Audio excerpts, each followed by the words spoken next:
हम हिंदुस्तानी लोग इस वक्त कोविड की सेकेंड वेव का सामना कर रहे हैं। भारत इस वक्त दूसरी लहर से जूझ रहा है। दुनिया भर के देश वसुधैव कुटुंबकम की भावना को ध्यान में रख करके हमारे लिए मदद भेज रहे हैं। केन्या देश ने भी हमारे लिए मदद भेजी है। वहां के लोगों ने 12 टन अनाज भिजवाया है।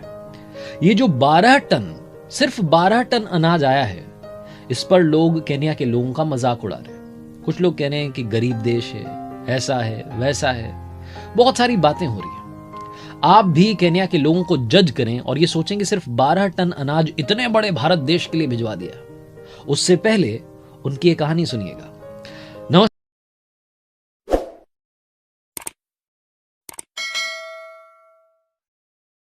एक लर्निंग की बात करेंगे। वो लर्निंग है संकट की घड़ी में एक दूसरे का साथ दीजिए। आपको सुनाता हूं केन्या के दान की कहानी। ये बात 9/11 के हमले की है। 9/11 का हमला जब हुआ अमेरिका में वर्ल्ड ट्रेड सेंटर पर, वर्ल्ड ट्रेड सेंटर का नाम लोगों ने सुना, ओसामा बिन लादेन का नाम लोगों ने सुना, मैनहट्टन का नाम लोगों ने सुना, अमेरिका का नाम लोगों ने सुना। लेकिन ये वर्ल्ड ट्रेड सेंटर क्या बला है, ओसामा बिन लादेन कौन था, ये केन्या के लोगों को मालूम नहीं था। इनोसाइन नाम का गांव जो कि केन्या तंजानिया बॉर्डर पर है, जहां मसाई जनजाति के लोग रहते हैं, उन्हें कुछ मालूम ही नहीं था। उन्हें बात तब मालूम चली जब उनके गांव के पास के कस्बे की एक स्टूडेंट थी जो कि वहां अमेरिका में स्टैनफोर्ड यूनिवर्सिटी में पढ़ाई कर रही थी। जब वो अपने गांव आई तो उसने वहां के लोगों को बताया कि वहां पर इतना बड़ा हमला हुआ है, एक बड़ी ऊंची बिल्डिंग में प्लेन घुसा दिया गया। आतंकवादियों ने बहुत ही खतरनाक हमला किया है, बहुत लोगों की जानें गई हैं। ये दर्दनाक वाकया जब वहां के लोगों ने सुना तो पहले तो उन्हें विश्वास नहीं हुआ कि इतनी ऊंची बिल्डिंग हो सकती है। मसाई जनजाति के लोग, भोले भाले लोग, इनोसाइन नाम के गांव के लोग, जिन्होंने अपनी जिंदगी में सबसे ऊंची चीज सिर्फ जिराफ देखी थी, उन्हें मालूम नहीं था कि इतनी बड़ी बड़ी इमारतें होती हैं जिन पर से कूद जाए तो किसी की जान चली जाए। तो उनके लिए अनबिलीवेबल बात थी। लेकिन जब उन्होंने घटना के बारे में सुना, जब उन्हें विश्वास हुआ कि ऐसा हुआ है, तो उन्होंने सबसे पहले अमेरिकन के दर्द को महसूस किया और उसी मेडिकल स्टूडेंट के हाथों एक चिट्ठी भिजवाई। केन्या की जो कैपिटल है नैरोबी, वहां पर यूएस एम्बेसी है और उस दूतावास के जो डेप्यूटी चीफ है उनके नाम एक चिट्ठी लिखी गई।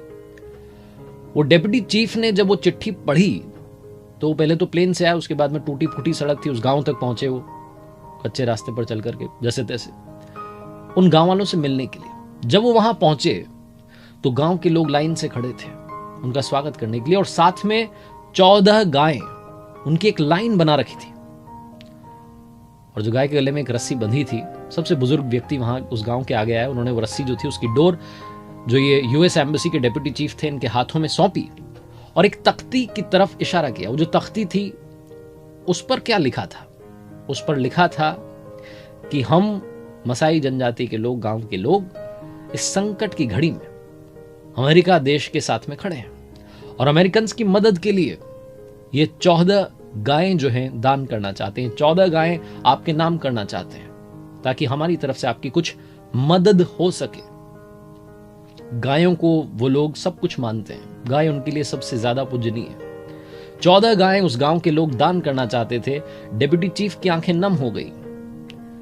अब 14 गायों को ले जाया तो नहीं जा सकता था, ट्रांसपोर्टेशन की भी दिक्कत थी, लीगल भी प्रॉब्लम थी, तो उनको बेचा गया और एक आभूषण खरीदा गया जिसे 9/11 के मेमोरियल जो वहां का जो म्यूजियम है उसमें रखा गया है। ये बात जब अमेरिकन को मालूम चली कि इस तरीके से एक छोटे से देश ने 14 गायें भेज करके वो एक मदद करना चाहते हैं, 14 गायें तो आ नहीं पाई हैं तो एक आभूषण खरीदा गया है, तो वहां एक ऑनलाइन पिटीशन फाइल की कि नहीं, हमें तो वही गाय चाहिए। अमेरिकन ने दिल से धन्यवाद किया इनोसाइन गांव के लोगों का, केन्या के लोगों का, जिन्होंने 14 गायें भेजने का वादा किया था, जो चाहते थे कि जितनी मदद हो पाए उतनी मदद करें। आज उसी देश की इसी जनजाति के लोगों ने, मसाई जनजाति के लोगों ने हम भारतीयों के लिए इस संकट की घड़ी में 12 टन अनाज भेजा है। ये संख्या को मत देखिए कि कितना सा अनाज भेजा, दान देने वाले का दान मत देखिए, उसका दिल देखिए। आपको याद होगा रामायण में एक छोटा सा किस्सा है, जब प्रभु श्री राम लंका जाना चाहते थे और सेतु का निर्माण हो रहा था, तो एक छोटी गिलहरी भी कंकड़ डाल करके वो सेतु के निर्माण में अपना योगदान दे रही थी। प्रभु श्री राम ने जब उसे देखा तो पास बुलाया और उसकी पीठ पर उंगलियां फेर दी। कहते हैं कि आज भी गिलहरी की पीठ पर जो निशान है वो प्रभु श्री राम के निशान है। वो जो कंकड़ ले जा रही थी उसको मत देखिए, कंकड़ ले जाने वाली की श्रद्धा को देखिए, दान देने वाले का दिल देखिए। केन्या के लोगों से सिर्फ एक ही बात सीखने को मिलती है कि मुस्कान बांटते चलिए, जितना हो सके मदद करते चलिए। सबसे बड़ी लर्निंग है कि संकट की घड़ी में एक दूसरे के साथ खड़े रहिए, मुंह मत मोड़िए।